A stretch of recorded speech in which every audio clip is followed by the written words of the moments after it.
next up, we like to do a segment on the show where we ask for, advice that you would give to your younger self. So by all means, what do you got? Oof. How much time do we have? You have as much time as you want. This is a podcast. I think taking education more seriously. I think that I was a little bit in denial and said, there are more important things going on or distractions or, I'll be fine. And I think that I should have had a lot more respect for teachers and whether it be in the classroom or, paying attention, not throwing things against the wall. You were one of those. Okay. Yeah. Yeah. I was You were going to defend it, and you were like, yeah, you know what? Just better that I just come clean. Yeah. I was going to do the high school thing where I blamed it on the football players, but if it wasn't me, I was surrounded by the people that did it, which means ultimately it comes back to me being the problem. And now I'm okay with admitting that. Yeah, I was going to say, for what it's worth, chief operating officer of a company that you love and you're passionate about, I mean, you can't ask for much better than that, right? That being said, stay in school, absolutely. I love it. It's true.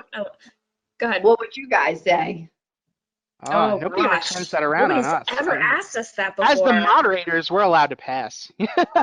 Oh, come on. I don't think the viewers would like that so much. And I'm going to give you a little behind the scenes, podcast magic here. Not everything about this show is scripted. Very little of it is. But we do give our guests heads up on questions that might stump them. And what advice would you give to your younger self is absolutely one of them. So we were not prepared to come up with an answer. But if Kate has one, she can give it, and then you can ask me for it next time. Yeah, but it's the thing that we've heard a lot, and that is to just chill out. It's all going to be fine. Stop being so worried about the little things, And God, that's such a cliche. Don't sweat the small stuff, and it's all small stuff. In the moment, it does not feel like small stuff, Yeah. I mean, we actually stopped asking the question for a while because that was the answer everyone gave. But we found during COVID, people had radically different answers to those questions, so we brought it back. Radically different, yeah. I think COVID did exactly that, like made us realize that a lot of things are small stuff, and especially in the tri-state area, like we're so concerned about the shoes and the bags and like all those other things. Yep. And I think it's given us a chance to like go out and smell fresh air, even though we do it every day, like to actually pay attention and go for a walk and work in the garden or, work in the house. And so I think people have realized like what's really important, but it's so true. It's like anything like your parents or grandparents told you and you're like, they don't know anything about life. And then all of a sudden, like you become and you're like, don't sweat the small stuff. And you're like, God, that makes sense. That's genius. It's true. I mean, we had our Women Business Leaders Forum. Well, we have it every year, but the year that Bobby Brown was our keynote, the thing that she said was, I wish that I could tell my younger self to just chill the hell out. Like if it doesn't work out, maybe it wasn't supposed to work out. And if it does work out, then be fine with it. I wish that I could take that sentiment now, because now in this moment on this day, I am, as we all are, just stressed out about so many things, and my brain just won't stop, whirling. I go to sleep at night and I'm like, okay, did I remember to do this? Did I remember blah, blah, and I wish that I could like dial it down. I think I've reached this point. People ask me how I'm doing during COVID, and I usually say everybody's healthy, everybody's sane. Can't really ask for much more than that these days. And right, it just brings you back down to what's important. It's true.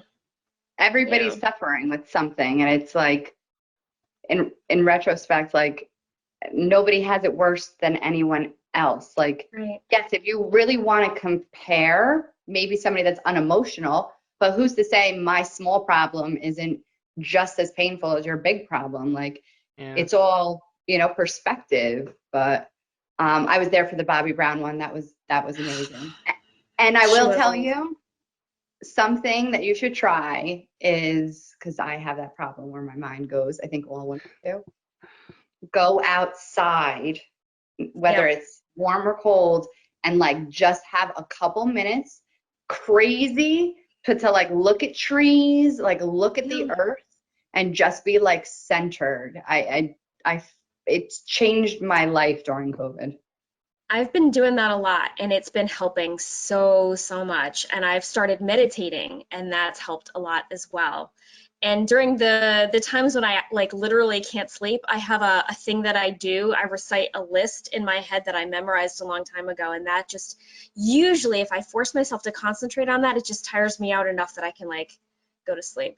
But you're right, nature is helpful, and the meditation is helpful. But years ago, somebody told me that if you really can't get to sleep, you know, just get up, do other stuff, and eventually you just kind of like knock out anyway. It beats tossing and turning in your bed. So yeah. Yeah, that's true. All right, You can Clelia, sleep with the there's that too. Yeah. I mean, I think Check that in with Kate in a couple episodes, see if she's sleeping better. Yeah, no, right. no, I think, Vinny, I think you would look really nice with like a mask, with like the ones I've spent all 2020 in a mask. Let me tell you. with the pretty little long eyelashes on them. I love Yeah, it. those two. I mean, I've got a daughter and she's 3, so she just, you know, she hands me things, I put them on. I don't say anything. I just do it. By the way, I wanted to do a shout out to Clelia. You were actually a speaker at this past year's Women Business Leaders Forum. So you went from an audience member to a speaker to the, the stage this year, which was exciting for us. Thank you. Yeah, and anybody who wants to watch that, it's available on NJBIA's YouTube page, youtube.com/NJBIA.